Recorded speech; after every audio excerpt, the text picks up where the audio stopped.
Bonsoir à tous, mesdames et messieurs, un plaisir de vous accompagner au travers de ces programmes mirifiques, acteurs du changement.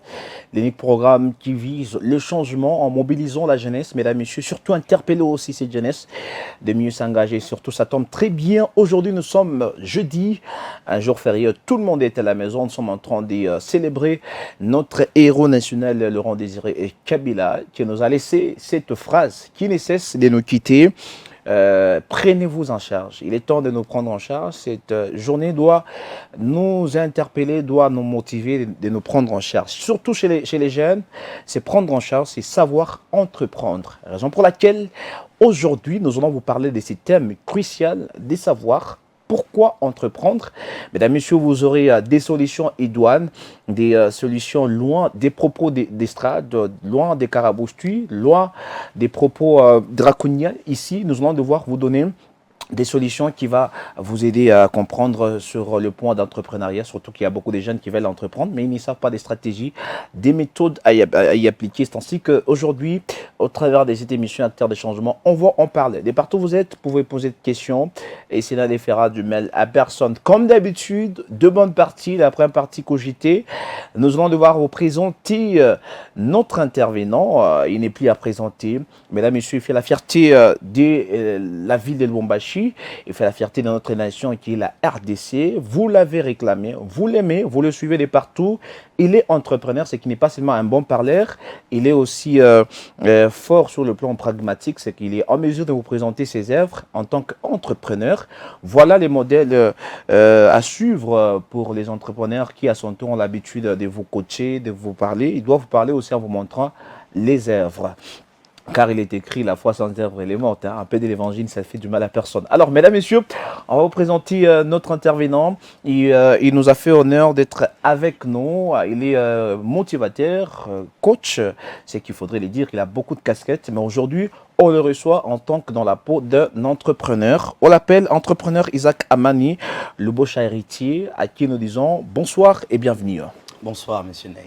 Un plaisir d'être avec vous sur ces plateaux des Shalom. C'est un plaisir d'échanger avec vous. Oui, bonne année 2025, toutes les bonnes choses. Merci, meilleurs vœux également à vous. Merci, ça s'annonce très bien l'année 2025. Ouais, par la grâce des dieux, nous sommes là, nous sommes en vie, nous remercions Dieu. Ah oui, sûrement.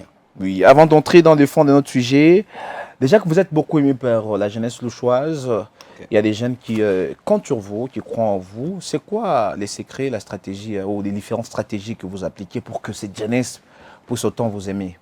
Je pense que la première stratégie, je pense que c'est ce que Dieu a mis en nous. Tout humain, personnellement, a cette chose que Dieu a mis en eux. Okay. Et moi, j'ai cette chose que Dieu a mis en moi. Peut-être que eux voient ce qu'ils voient, mais moi, je suis naturel. Et peut-être par mon sens de leadership, par mon sens de comment je mène les choses, ils ont vu quelque chose de bon, en quoi ils peuvent se référer. Peut-être, voilà pourquoi cette jeunesse a confiance et a ce sens positif envers moi. Ah oui, ça c'est très important, c'est un secret à voler, à prendre pour tous les leaders qui nous regardent pendant ces temps. Mais on va entrer dans le fond de notre sujet. On est en train de parler de l'entrepreneuriat. Pourquoi entreprendre? La grande question d'ailleurs, mais peut-être il y a ceux-là qui n'arrivent pas à comprendre la grande question. Est-ce que vous pouvez nous aider à détecter déjà, à avoir cette lumière de mieux comprendre? C'est quoi lorsqu'on parle de l'entrepreneuriat? Qu'est-ce qu'on voit? L'entrepreneuriat, c'est quoi? Merci pour cette question. D'ailleurs, je suis très content qu'on l'aborde, comme vous l'avez annoncé, dans un jour férié comme celui-ci. Pourquoi entreprendre? C'est une question essentielle à multiples réponses. Je ne vais pas me baser sur un aspect pour ne pas laisser les autres. Surtout que pourquoi entreprendre en République démocratique du Congo? Oui, sûrement. Entreprendre en vague, ce n'est pas bénéfique pour tous les jeunes qui nous suivent. Pourquoi entreprendre en République démocratique du Congo? Je vais vous parler dans différents aspects. Par exemple, dans l'aspect où nous, les jeunes qui entreprennent, sont en train de réduire le chômage. C'est le premier aspect. Ça, c'est très important. Dans la création de l'emploi. Il disait dans la création de l'emploi. Nous avons beaucoup de jeunes à la quête du travail. Surtout à Lubumbashi, dans la ville où j'ai beaucoup d'expérience. Ils sont à la quête du travail. Et quand un entrepreneur lance une entreprise, non seulement cette entreprise est bénéfique pour lui-même, mais également cette entreprise devient bénéfique pour tous les autres qui cherchent réduit le le taux de travail. chômage. Hein. Exactement, et le taux du chômage est réduit. Voilà Ouais, pourquoi il faut très créer important. pourquoi entreprendre. Deuxièmement, quand tu veux entreprendre, c'est pour l'indépendance personnelle et financière. Ah ouais. Vous allez voir quelqu'un qui se lance, c'est l'un des moteurs importants de l'entrepreneuriat. C'est-à-dire que tu as le contrôle de l'avenir économique personnel. Ok. Donc, tu te crées quelque chose et tu es en train de créer ton propre héritage. Ok. Tu ne dépends ni de gauche ni de droite. Tu sais que ce que je vis, c'est où je vais. Donc, tu crées quelque chose, tu sais où est-ce que tu es en train de partir avec cette chose. Ça te crée de profit, de bénéfices et tu ne dépends de personne. Ok. Voilà pourquoi entreprendre. Pourquoi entreprendre? Beaucoup de jeunes se demandent. Il y a des gens qui entreprennent pour l'impact dans le social ou le développement. Ok. Il y a des gens qui s'engagent à résoudre le problème sociaux ou environnementaux. Ouais, Donc, ça veut dire qu'il y a des gens qui s'engagent dans l'éducation. Par exemple, nous avons créé une école. Une école, ouais. C'est vrai que nous avons créé une école pour aider les illettrés à devenir lettrés, mais nous regardons aussi un profit. Donc, ça veut dire que quand un entrepreneur s'engage, par exemple, dans l'éducation, c'est vrai, il aide à la population d'être éduquée, mais aussi il gagne quelque chose dans ça. Ouais. La santé, il y a des gens qui ouvrent des dispensaires, des hôpitaux, etc.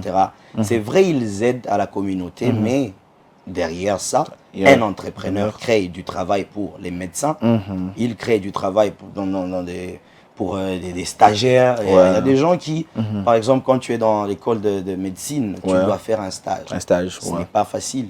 Mais quand il y a un hôpital, un dispensaire au quartier, un entrepreneur qui a commencé un petit hôpital quelque part, tu as la facilité d'entrer. Donc voilà que l'entrepreneuriat, non seulement est utile pour nous-mêmes en tant que jeunes, en tant que personnel, mais également donne main à la République. Donc nous soutenons le développement de la République. La République, ça c'est très important. Mais déjà, étant entrepreneur, vous avez cette expérience. Pour ceux-là qui nous écoutent, il y a ceux-là qui veulent commencer, mais apparemment ils se sentent découragés. Certaines qui pensent aussi que c'est aujourd'hui qu'on se réveille. Après des jours, on est déjà leader, on est à succès. Alors quels sont des points phares pour percer dans l'entrepreneuriat, pour réussir son entreprise?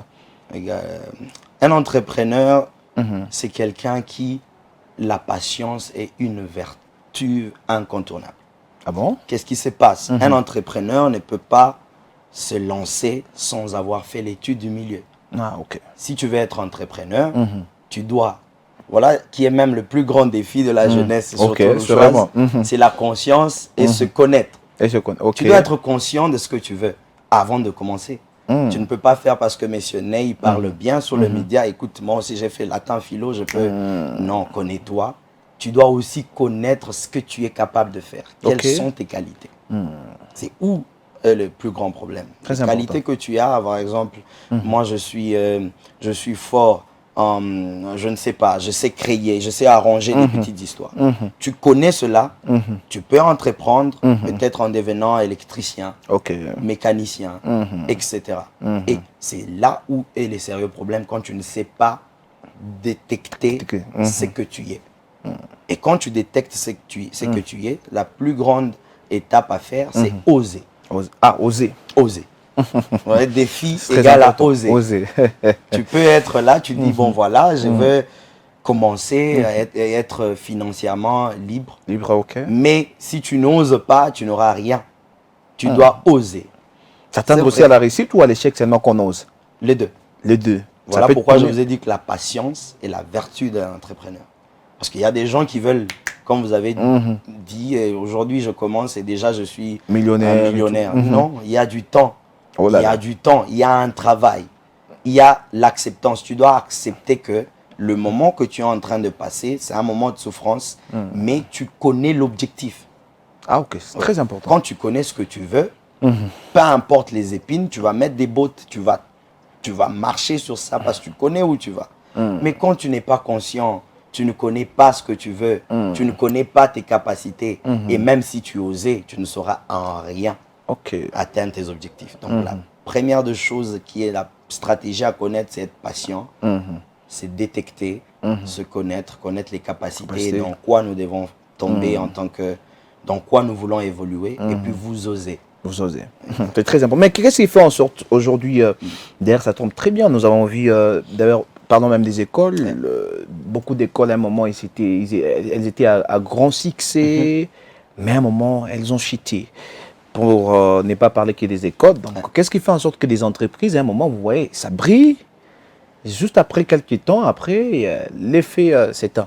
C'est quoi l'idée? Qu'est-ce qui fait en sorte que des entreprises puissent chuter?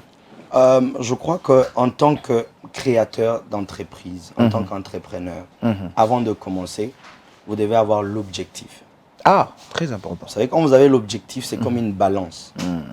Plus vous avancez, plus vous regardez à votre objectif, c'est difficile pour vous de tomber.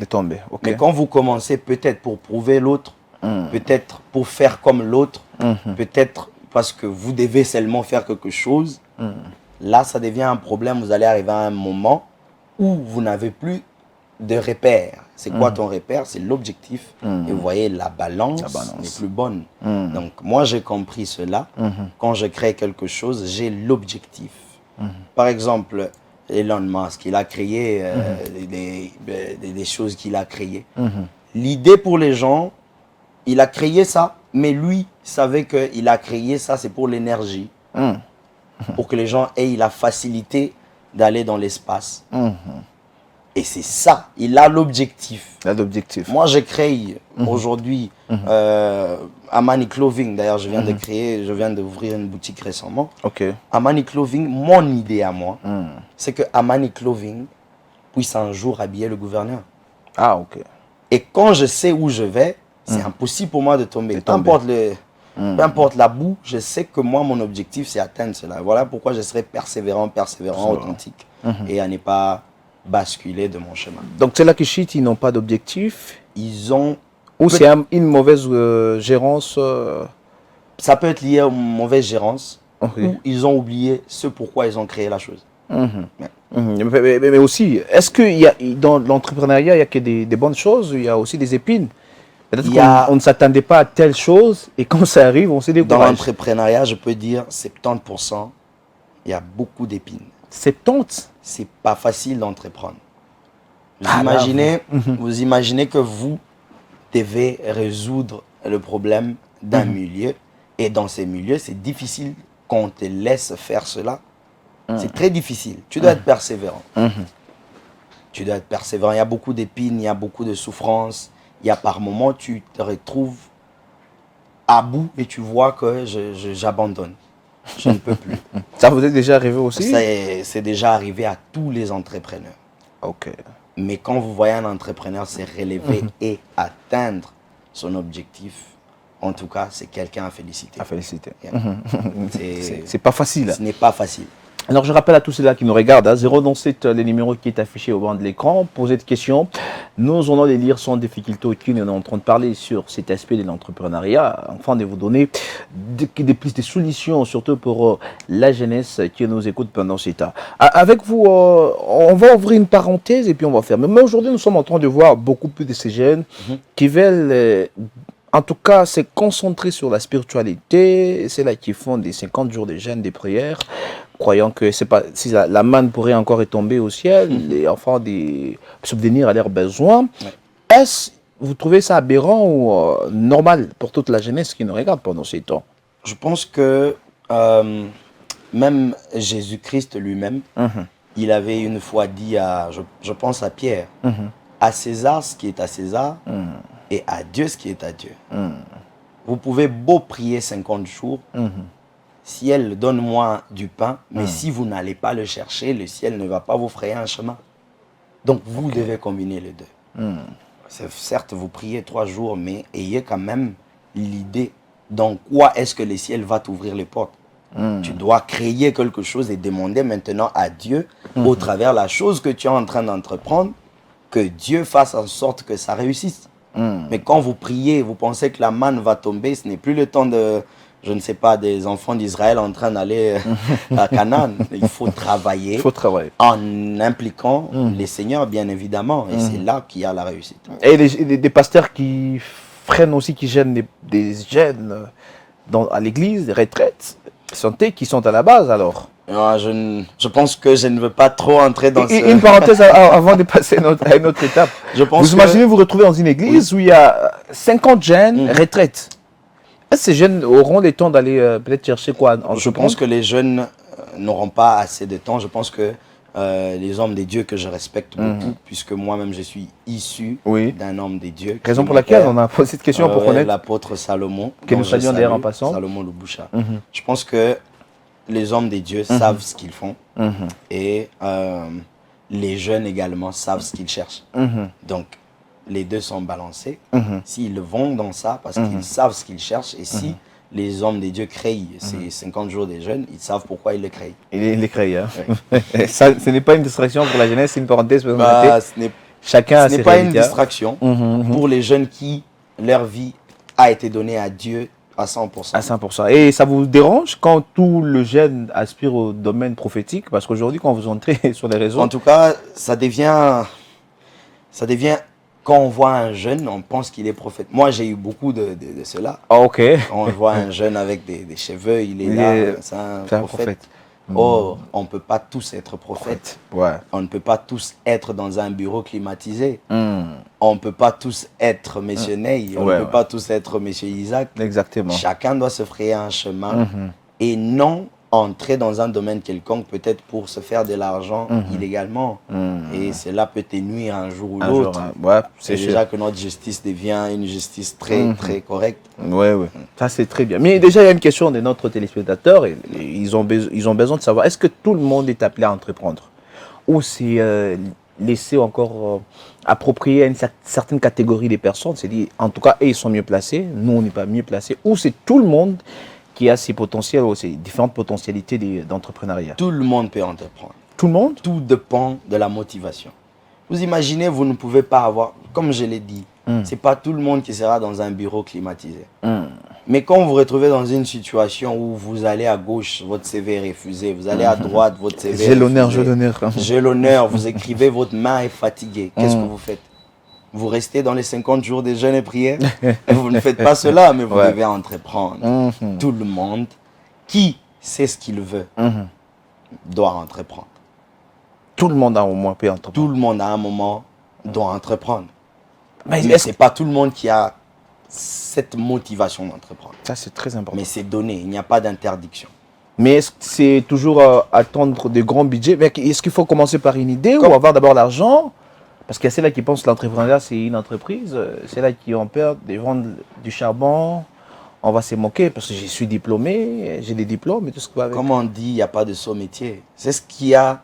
Quand je suis en train de faire mes formations, j'ai dit à tout le monde, écoutez, il n'y a pas de saut métier. Vous voyez les messieurs qui vendent du charbon, ils vous chantent, il y a des chansons. Mbongo Amakala, je ne sais pas. Mais vous allez dire que cette maman devrait laisser ce travail. Où serait son enfant? Cette maman qui vend du charbon là, si elle avait arrêté de vendre parce que c'est un métier négligé, mais elle n'aurait pas eu de licenciés. Ça, c'est exact. Entreprends où tu peux. N'écoute pas les gens. Plus tu écoutes les gens, tu es en train de te reculer toi-même en arrière. Entreprends où tu peux, avec les moyens que tu peux. L'entrepreneuriat ne demande pas que tu aies un budget. Aujourd'hui, les gens entreprennent dans leur téléphone. L'entreprise, le téléphone devient une entreprise. Les gens se moquent des TikTokers aujourd'hui. Mais savez-vous combien d'argent ils font? Il y en a qui vous voyagent en Tanzanie, à Dubaï, il y a l'autre qui allait en Chine, sans entreprise, mais grâce à son téléphone, il en crée. Et aujourd'hui, il peut vous engager des gens. Le téléphone qui était autrefois un moyen de communication pour les appels et autres, mais aujourd'hui, ça devient une entreprise. Exact. Moi, j'ai vu un jeune me dire que depuis que je n'ai plus de téléphone, je n'ai plus d'argent. Mais je me suis dit, ah, voilà quelqu'un qui a compris que son téléphone pouvait l'aider à créer quelque chose. Ce n'est pas en demandant, allô, chef, donnez-moi. Non, ce n'est pas pour appeler le chef, donnez-moi. Mais surtout que c'est une parenthèse aussi, c'est maintenant viral sur le réseau. Exact. Étant modèle de la jeunesse congolaise, que pensez-vous de ces phénomènes? On a comme l'impression que la jeunesse louchoise devient trop mendiante. Tout le monde veut demander. C'est que moi aussi, après l'émission, je vais faire une vidéo. Honorable Isaac. C'est le mois de janvier, j'ai besoin de fêter. En tout cas. Est-ce que vous allez m'encourager à entrer sur ces terrains ou c'est un terrain qui est trop glissant, qui n'est pas bien pour la jeunesse? Si moi, en tant qu'entrepreneur, je vous encourage, ça veut dire que je fais le contraire de ce que je suis en train de prêcher là. Vous devez pas être mendiant, mais chercher à s'autosuffire. Voilà, je vous ai dit que pourquoi entreprendre, c'est pour l'indépendance personnelle. Si au lieu de demander, vous gardez votre énergie et vous vous concentrez à créer une idée pour que cela vous épargne à demander, faites-le. Au lieu d'être sur votre téléphone, vous prenez toute une heure. Parfois, vous supprimez la première vidéo, la deuxième. Vous réalisez que vous avez une heure du temps en train de demander. Or, cette heure-là pouvait vous aider à créer une idée et à demander un financement. Vous pouvez avoir une idée et demander. Ce n'est pas tout le monde qui a les moyens. Aujourd'hui, il y a peut-être des banques qui aident, je pense, qui aident, ou les banques, peut-être qui nous suivent, devraient penser à garder un peu, à créer ces moyens pour que les jeunes entreprennent facilement en prenant de fonds. Par exemple, dans des pays comme moi, j'étais en Afrique du Sud, c'est facile pour un jeune d'aller se payer un téléphone, pas avec l'argent en cash, on appelle ça lay-by. Un jeune qui a 13 ans, vous demandez, il a un iPhone 16. Comment ils font? Ils ont l'opportunité d'aller prendre et de payer petit à petit. Je n'encourage pas ces systèmes, mais ça peut être bénéfique pour quelqu'un qui n'a pas de moyens. Il peut prendre du fonds quelque part et commencer. Au lieu de demander, ce que je vais dire à la jeunesse, chers sœurs et frères jeunes congolais, entreprenez. Très important. Prenez du temps à penser, à créer de l'indépendance financière personnelle. Très capital. Mais déjà, il y a une phrase qui m'a beaucoup tiqué. Entreprends où tu peux. Ouais. Est-ce que vous trouvez normal aujourd'hui un jeune licencié, 5 ans à l'université, diplôme et tout ce qui va avec aujourd'hui, s'est retrouvé dans une cabine en train de vendre des unités? Ce n'est pas ramener son niveau à un peu terre? Parce qu'aujourd'hui, il y a ceux-là qui se sentent un peu gênés parce qu'ils ont des diplômes. Mais ils ne peuvent pas se lancer dans n'importe quel business, n'importe quel métier ou domaine qui se présente. Certaines raisons pour lesquelles ils se sentent un peu, ils se trouvent réticents parce qu'ils se disent, voilà, j'ai des diplômes, je suis licencié. Je suis un avocat, je peux pas Voilà, je suis un avocat. Comment on peut me voir dans telle chose? C'est ridicule. Est-ce une bonne raison pour les entrepreneurs? Je pense que à un moment de la vie, quand la vie ne nous laisse plus le choix, on fait ce qu'on peut. Mais ce n'est pas normal pour un jeune. Je pense que le Congo est en train de changer. Dans les jours à venir, on verra des jeunes qui, après avoir quitté l'université, ils ont l'occasion d'être pris quelque part. Et voilà, j'aimerais encourager les entreprises. Ce qui freine un peu, c'est le fait que dans chaque entreprise, on demande à quelqu'un d'avoir ce qu'on appelle l'expérience. L'expérience, oui, 5 ans d'expérience, mais c'est à peine. Pourtant, quelqu'un vient à peine de quitter l'université. Quelle expérience voulez-vous? Mais peut-être qu'avec d'autres systèmes dans des pays où vous voyez, il y a des gens, quand ils quittent, pendant qu'il étudie, il est en train de se former. Il y a ce qu'on appelle les workshops. Pendant qu'il étudie, il y a de temps en temps, dans un mois, on vous donne les workshops. C'est ça l'expérience que tu acquiers déjà. Et dès que tu quittes, on ne te demande plus l'expérience. Mais ici, c'est plus... Les entreprises ont peut-être raison parce que la formation n'est pas déjà intégrée dans nos universités. Et ce qui fait que beaucoup... Et ce serait quoi votre proposition par rapport à cette pratique ou ces phénomènes des entreprises? Je pense que l'État congolais devrait penser à impliquer un peu beaucoup plus des centres de formation. Je vois qu'il y a l'INPP, c'est beaucoup bien, mais encore à ramener cette chose où quand nous sommes... Cette culture, pendant que tu étudies dans la même université de l'État, l'État ouvre cette porte aux formations. Par exemple, quand tu es avocat, on vous donne du temps à prester devant vos collègues. En tant qu'avocat, vous faites vos sketchs là. Ça vous donne de l'expérience et de la formation. Donc, c'est ce que je pense que nous, quand moi j'ai fini mes études en Afrique du Sud, dans les management, nous étions en train de faire cela. Nous étudions, mais nous avons un workshop Ok. où je suis en train de faire, de montrer ce que je suis Capable. capable de faire. Que je les fasse bien, que je les fasse mal, mais je suis en train d'être formé. Ouais. Pendant 5 ans, imaginez 5 ans en train de fait faire beaucoup. cela. J'ai l'expérience. Ouais, Je sors exactement. de l'université, je suis capable d'affronter une entreprise et prouver ce que je suis capable de faire. De faire. Et ça, c'est capital. Bien qu'il y ait des messages, on va les lire. Mais déjà, il y a beaucoup de ces jeunes qui, à leur tour, acquisent l'État.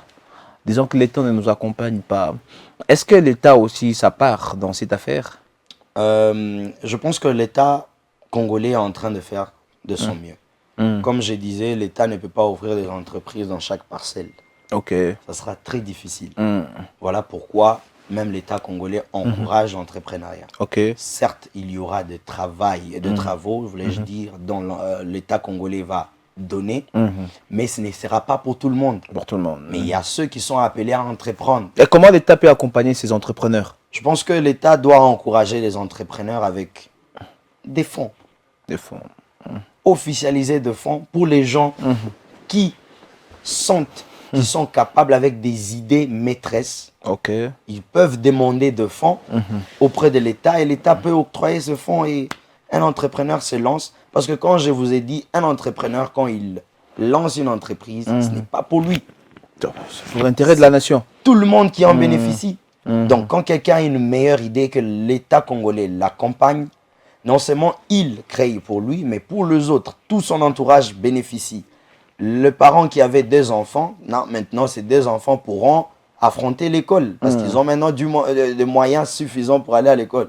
Donc l'État congolais, je pense que dans les jours à venir, nous sommes en train de voir un très grand changement qui peut tomber. Alors, à cœur ouvert, si aujourd'hui on vous nommez ministre de la Jeunesse, quel serait le point que vous allez améliorer pour les entrepreneurs? Pour les entrepreneurs, Oui, uniquement. oui. Je pense que je ne veux pas seulement me focaliser sur les entrepreneurs, Ok, mais je vais reculer en arrière. ok. Nous allons parler sur le plus grand défi de la jeunesse. Je vais m'impliquer là-bas. C'est quoi Parce le que plus grand défi? C'est la conscience Ah, ok. et la connaissance de soi. Parce que les jeunes aujourd'hui se disent, bon, moi, je ne me connais pas, je ne sais pas ce que je suis capable de faire, laissez-moi me lancer dans l'alcool. Il se lance dans la bière, il est à Kamalondo chaque nuit, il rentre à laisse-moi dormir, ou ils sont dans la compassion parce que son ami fait ceci, et moi aussi je peux faire cela. Non, j'aimerais recadrer, réorienter d'abord la morale de la jeunesse sur ce qui est le plus grand problème. Le plus grand défi, c'est la conscience. Quand une jeunesse est consciente et qu'elle se connaît, elle est capable d'affronter ce qui peut venir. Et c'est là où un entrepreneur aussi qui est dans ce lot des gens conscients et qui se connaissent peut entreprendre facilement. Voilà ce que je peux apporter. Je ne pourrais pas donner de l'argent à tout le monde, mais je pourrais réorienter la conscience de tout le monde, à savoir qu'en tant que jeune, je dois être conscient, je dois me connaître mes capacités et je serai enfin à mesure d'être utile pour le développement de la République. Donc actuellement, vous pouvez dire que cette jeunesse n'est pas consciente? Il y a des gens conscients. Je vois une jeunesse en train de venir. Je vois des leaders de cette jeunesse en train d'accompagner cette jeunesse. Et je félicite ces leaders qui sont en train de se prendre. Parfois, c'est dans leurs propres moyens. Ils organisent des conférences. Non soutenues peut-être par l'État, mais pour eux-mêmes. Pourquoi? Pour les buts d'aider l'État congolais et la République. Parce que quand il y a 1000, 3000, 4000 jeunes conscients, la République est sauvée. Vous voyez, aujourd'hui, c'est un phénomène qui a beaucoup de délinquance, mais quand il y a une jeunesse, il y a des koulouna par-ci, par-là, mais quand il y a une jeunesse qui sait que ça c'est mauvais, je dois, même si je n'ai pas étudié, mais je connais comment manipuler avec mes mains, je peux être conscient et j'utilise cela au lieu de faire n'importe quoi dans l'alcool, dans les banditismes, etc.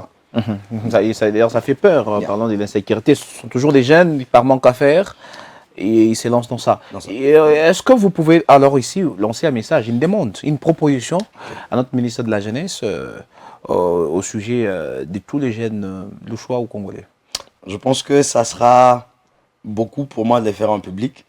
Mais bravo à notre Une demande pour la jeunesse, une proposition peut-être? Une proposition pour la jeunesse, c'est que peut-être que le ministère de la jeunesse devait prendre beaucoup de temps à écouter la jeunesse également. Ouais, surtout ça. Parce que les jeunes se disent qu'on ne nous écoute pas. Nous ne sommes pas écoutés. Écouter comment? C'est pas appeler tout le monde, organiser quelque chose, public. Moi, je suis très content de ce que le ministère de la Justice a fait. Ils ont organisé ce qu'on a appelé C'était en plein air, les gens pouvaient parler. C'était bon pour la jeunesse, c'était bon pour le pays. Je pense que le ministère de la Jeunesse peut ouvrir quelque chose de public où les jeunes parlent, quelqu'un note, et vous voyez qu'il peut y avoir de solutions qui peuvent être prises. Ah oui. Alors, on est en train d'aller vers la chute de ce programme Acteurs du changement. Vous nous écoutez de partout. C'est vrai que vous laissez toujours des messages. À un moment, je vais devoir lire tous vos messages, chers téléspectateurs. Surtout, ça sera mirifique. De les lire et de les partager en direct de cette émission Acteurs du changement. On va revenir auprès de vous ici avec une question, toujours liée à l'entrepreneuriat, parce qu'ici, on aimerait que les jeunes s'engagent. Selon vous, vos impressions sur la jeunesse congolaise, qu'est-ce qui fait en sorte que la jeunesse se décourage un peu, à ne pas s'engager totalement? Je pense que tout dépend du milieu, tout dépend de ce qu'ils ont vécu. Peut-être les expériences des autres ont découragé, les expériences des uns ont découragé les autres. Mais moi, je pense que je ne veux pas beaucoup plus parler sur ce qui décourage. Je parlerai beaucoup plus sur ce qui doit encourager cette jeunesse à aller de l'avant. Je pense que nous ne devons pas regarder l'échec de l'autre pour se limiter. Nous devons avancer, peu importe. Ne nous décourageons pas, ne soyons pas réticents, essayons. Essayons. C'est notre République. Nous devons aider la République. Parce que quand nous entreprenons, quand nous faisons ceci, cela, ça aide toujours à l'économie du pays. Nous ne devons pas nous décourager. Nous devons foncer à fond jusqu'à ce que nous ayons ce que nous voulons. Et de manière pragmatique, bien sûr, parce que vous voulez encourager les jeunes, quel serait un point, en l'occurrence, pour montrer à la jeunesse, afin que cette jeunesse soit encouragée? Un exemple, de manière pragmatique, que vous pouvez ici montrer et prouver à cette jeunesse qui vous regarde, bien sûr, qui regarde ça, il y a ça et ça et ça, et voilà, ne te décourage pas, parce que quand tu feras ça, tu seras comme lui. Ce serait quoi? Un exemple de manière pragmatique. Un exemple de manière pragmatique. Concret. Je pense que je pourrais donner un exemple un peu très banal, mais c'est un exemple très important. Les gens seront étonnés quand je mentionnerai. Allez-y, on est prêt à être étonné. Regardez Petit Fally. L'artiste qui, je n'encourage pas ses chansons, Diki et autres, mais regardez un type qui vous vient de Bwende, je pense, qui sort du village et vient à Kinshasa, il ne connaît rien du tout. Il ne connaît nulle part où aller. Mais par son courage, par sa persévérance, c'est un jeune qui a été conscient de ce qu'il est. Il s'est connu, comme je vous ai dit, la plus grande difficulté, les plus grands défis, c'est la conscience, c'est la connaissance. Ça, c'est très important. Les gens vont dire, il est inconscient, il n'est pas inconscient. Il se connaissait. Je suis quelqu'un qui peut chanter. Et où se fait la musique, c'est à Kinshasa. La bonne musique, la musique réputée, c'est à Kinshasa. Laisse-moi aller tenter. Et il est allé tenter à Kinshasa. Il a dit, bon, qu'est-ce que je peux faire? Je peux imiter quelqu'un. J'ai fait comme lui. Au travers lui, je peux passer. Et au travers lui, il est passé. Qui est-il aujourd'hui? Même des grandes autorités, ils sont en train de vouloir que Petit Fally cite leur nom. Alors, que dire de toi qui me regarde, qui pense que tu es moindre? Tu n'es pas moindre, c'est parce que tu n'as pas encore compris ton plus grand défi, qui est la conscience et la connaissance de soi. Et au-delà de ça, tu dois oser.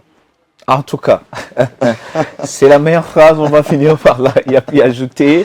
Alors, on vous laisse un message pour toute la jeunesse et sur tous les points qu'on vient d'énumérer ici.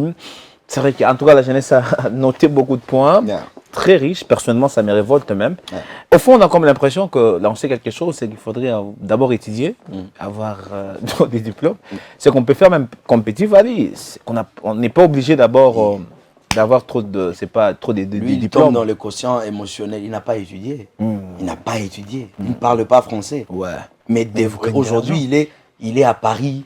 Aujourd'hui, où est-il? Il est en train de voyager. Ce n'est pas son français qui lui fait voyager. Très intéressant. mais c'est parce qu'il a osé.